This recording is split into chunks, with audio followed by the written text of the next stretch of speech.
Sandra. Welcome to another episode of Asexualise, my asexual life. This is a place to be for education about asexuality, all things asexual, and I share my asexual life journey in order to help you in yours. If you haven't already subscribed, please hit that great big subscribe button right here, right now. Please hit that bell icon so you get notified of every time I go live right now or post a new video.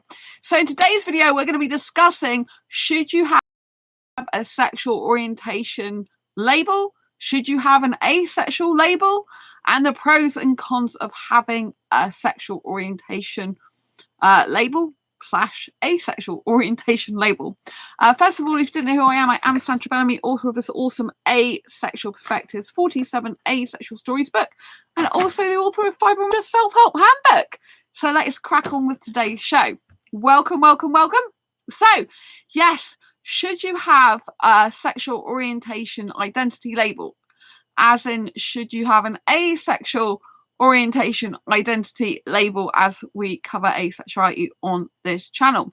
So asexuality is a sexual orientation that's a lack of sexual attraction, but there's something known as the asexual spectrum.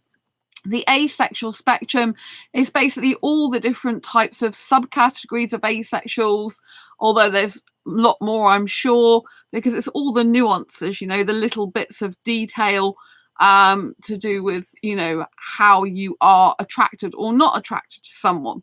So in general, a very generalized basic account of asexuality spectrum is basically ranges from those who don't experience any romantic attraction or any sexual attraction whatsoever, to those who experience romantic but not sexual attraction, to those who do experience sexual attraction but only under limited, rare or specific circumstances, or they experience it but not enough to want to act on it, and everything else in between. So as you can see, there's a lot of nuances. I mean, you've got the aromantic spectrum, part of the asexual spectrum.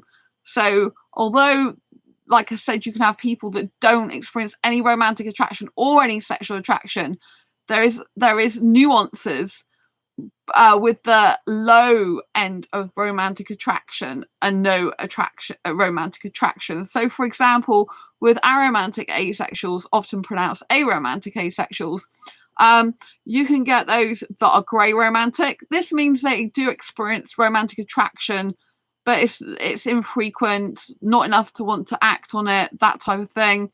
Then you can get the demiromantics.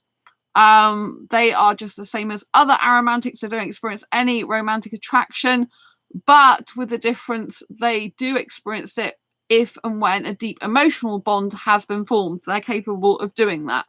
And then they can experience full romantic attraction.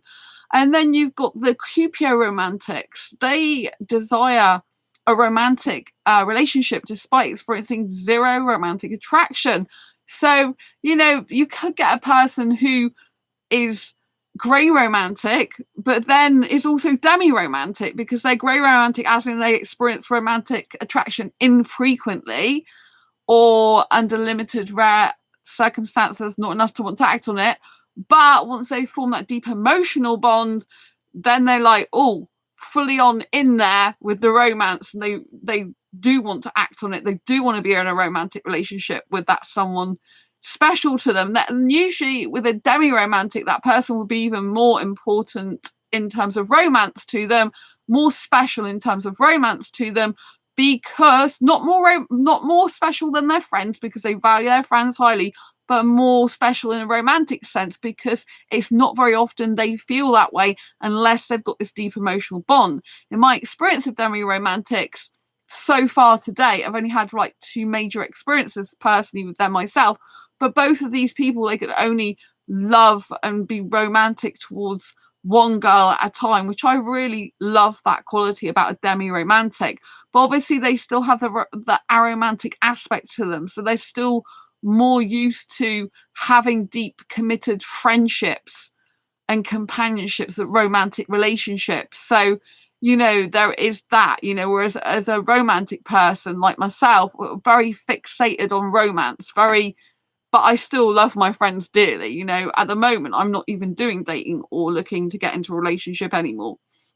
So Friendship is all the way for me, and looking after myself and making myself happy. And going to start doing the gym later today. Got my induction, so that's going to be amazing.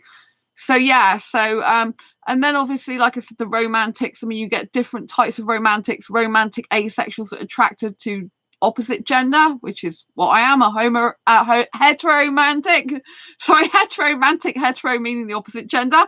A homoromantic is someone who is attracted to the same gender. So I'm only attracted to guys. I'm cis female, born female, whichever language you use. I'm female anyway, and I just get attracted to guys only. But yes, if someone was attracted to the same gender, so female to female, male to male, trans to trans, you know, or just it could be any multiple combinations, the opposite gender, then it's opposite gender if it's hetero, and it's homo if it's the same gender, if that makes sense, right? So hetero, like heterosexual, is the opposite gender. Homo, like homosexual, is the same gender. But the difference is, if you're an asexual person, you don't experience a sexual attraction.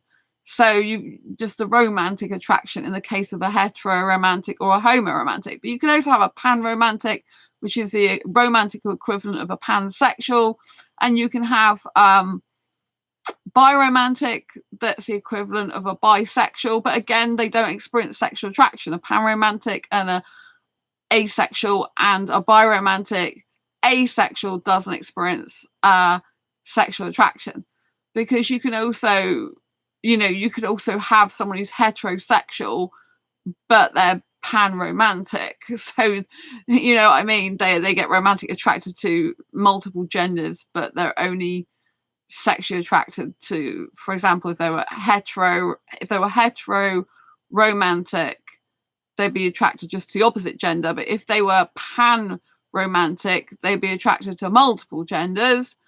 But they could be a heterosexual or homosexual panromantic, where they're only sexually attracted to, in the case of a heterosexual, opposite gender. Case of a homosexual, same gender, but they could still be romantically attracted to multiple genders.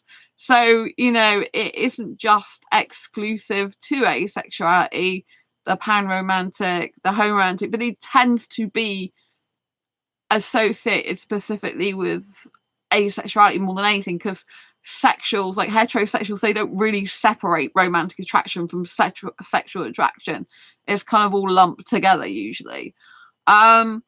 So they wouldn't usually go around thinking so much about who they're romantically attracted to compared to who they're sexually attracted to, which might actually cause them some internal issues if they find that they're romantically attracted to a gender they don't want to be, and they want to hide that, or they don't understand it. So I think that might be quite a struggle for them. So yeah, this brings me on to talking about like labels, like should we have a label, right? So some people in the asexual community think labels are for soup cans, and there's no way you should have a label for your orientation. And one of the reasons behind it as well is they believe sexuality is fluid, that nothing stays the same, and they don't want to be restricted by a label. So some people find labels very restrictive, and it's like if they change their mind about what they like, about what they don't like, if they want to develop relationships with different types of people more than they've said they're going to, if their sexual orientation somewhat nuanced, it's kind of mainstream in one aspect but it's nuanced in another aspect, they just feel it's too restrictive. So some of the pros to having a label is they find it too restrictive for themselves particularly. They feel that if they change their sexual orientation, that somehow it won't feel very good to them if they change it, because they've already said they're this way. Also, it can be confusing to other people if they label themselves one way and then change to another label. Other people find that they just don't fit in exactly anywhere, so it's better for them not to label themselves at all. Other people just find labels just ridiculous because obviously heterosexuals, they're just like known as heterosexuals. They haven't really got any subcategories, whereas a lot of asexual labels have a lot of subcategories. For example, my full label, I happily give myself, because I'm in favor of labels for me particularly, then I'm a heteromantic, hyperromantic, grey A, asexual younger cougar who doesn't like sex, just kissing. And I say the grey A, but when I say grey, I mean grey areas, because I'm not a textbook grey A. A grey A usually is someone who experiences sexual attraction only under limited, rare, or specific circumstances, or who experiences it but not enough to want to act on it. I don't experience it at all. But I have the grey area of kissing, which is sexual behaviour. Despite that fact, I have zero sexual attraction. I have sexual behaviour with the way I like to dance.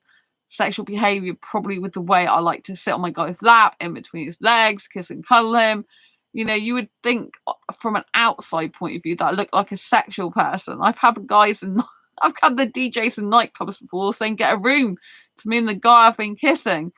But, like I'm really sexual being and really want the sex. So, and then it's just completely funny in the sense it's like totally off the mark. It's like, yeah, I want to snog his face off, but I don't care for sex at all. I'm not interested in it. It's quite funny. I like shocking people sometimes. I like people like don't expect that of me, I guess. So I do like shocking sometimes. So don't be surprised if you see me shocking people sometimes. Well, I think my Asexual Guide to Sex book is going to be quite controversial for some people. So I'm going to expect that there's going to be some people that are quite shocked by that. But, it's a called for book for asexuals who do want to try sex. Not that I'm saying asexual should. I definitely don't think you should if you don't like it, don't want it, don't need it, and not interested in it and repulsed by it, right? So I just want to make that clear. So yeah, we've gone through some of the cons that people find it too restrictive.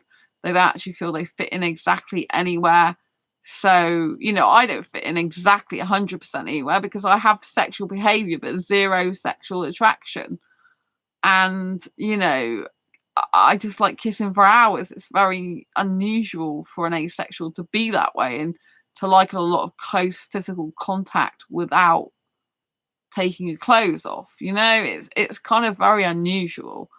And British guys I'm not that attracted to. You usually have to get to know them first and develop an emotional bond of some sort. But not always. There was a guy I met at a party a couple of years ago who is British, who I was attracted to. So it's not always the case.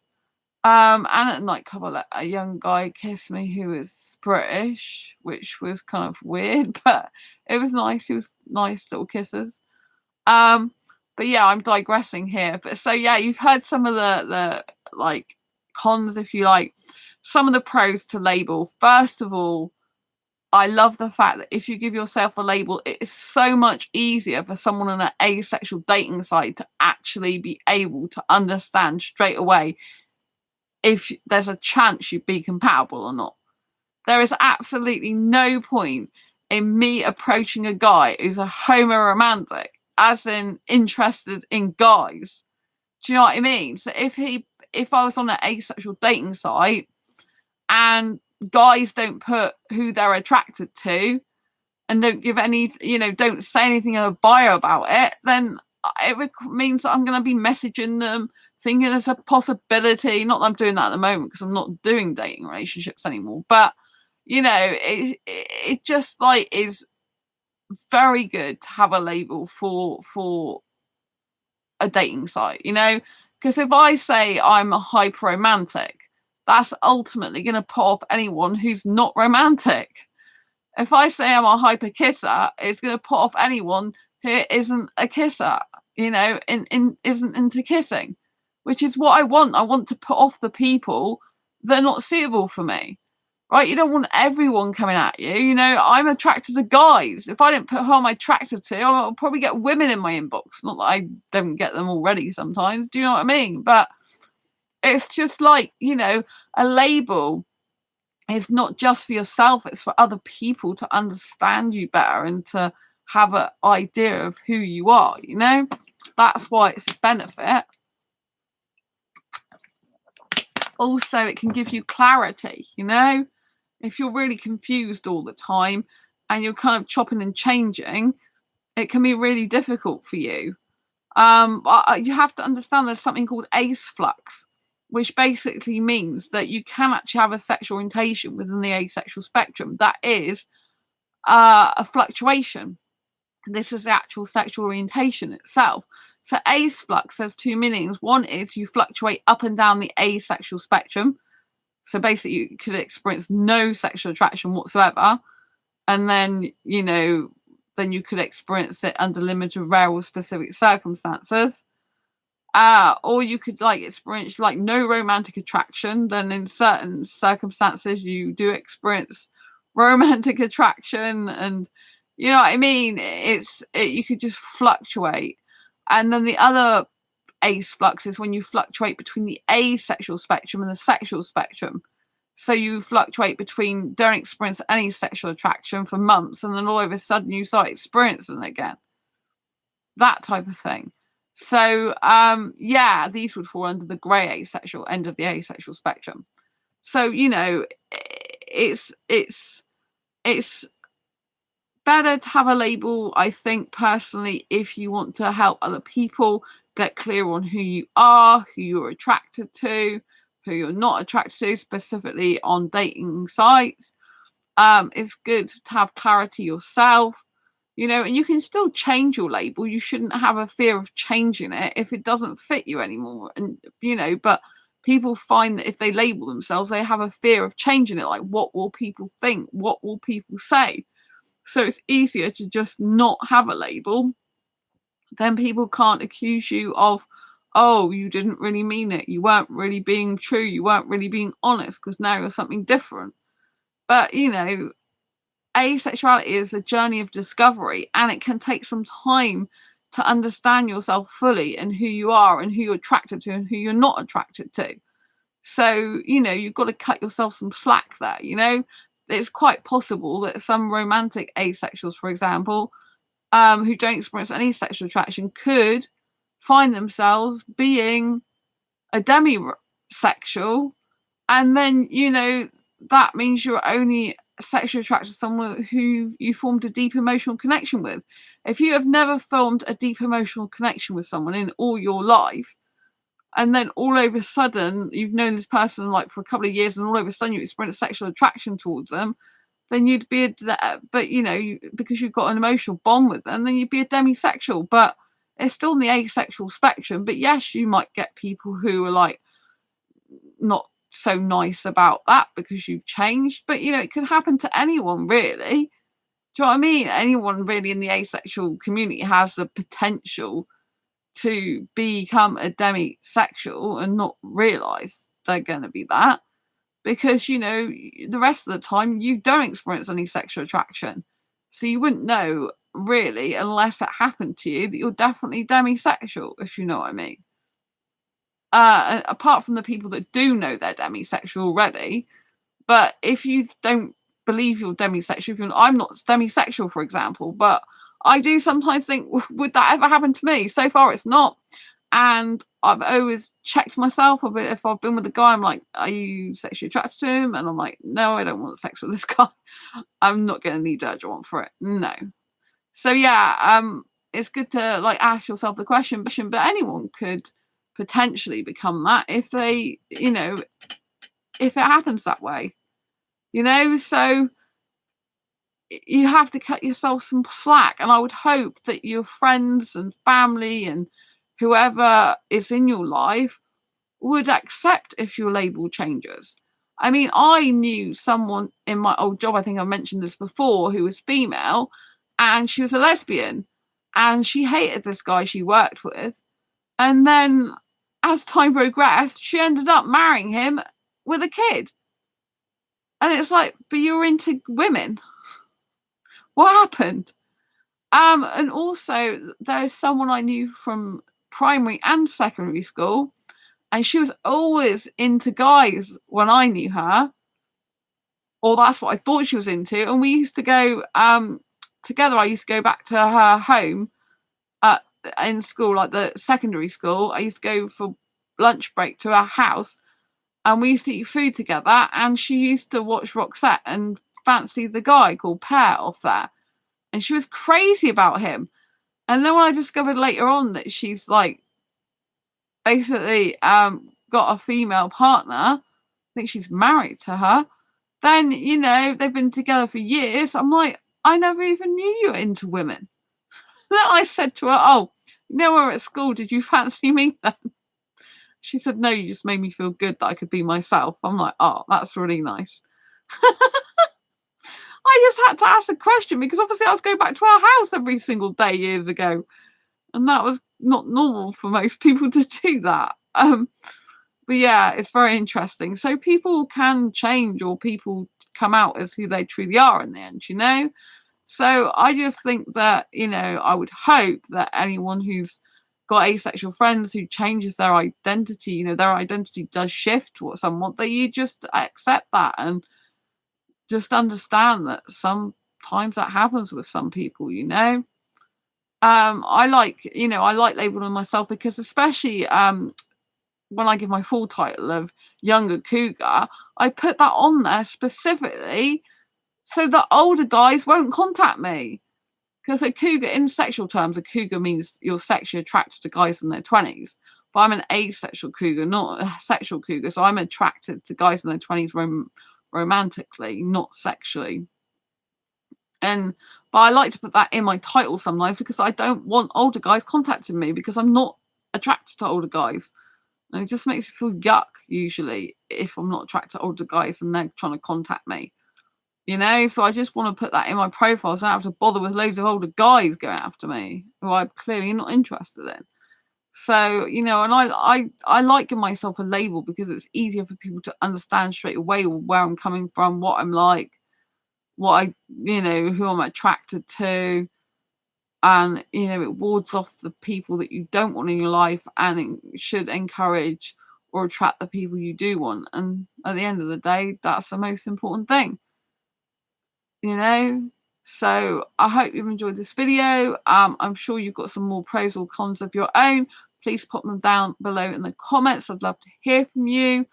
And if you haven't already subscribed, hit that great big subscribe button and hit that bell icon so you get notified of every time I go live. Right now, I post a new video, and I'll see you soon. Lots of love. Bye.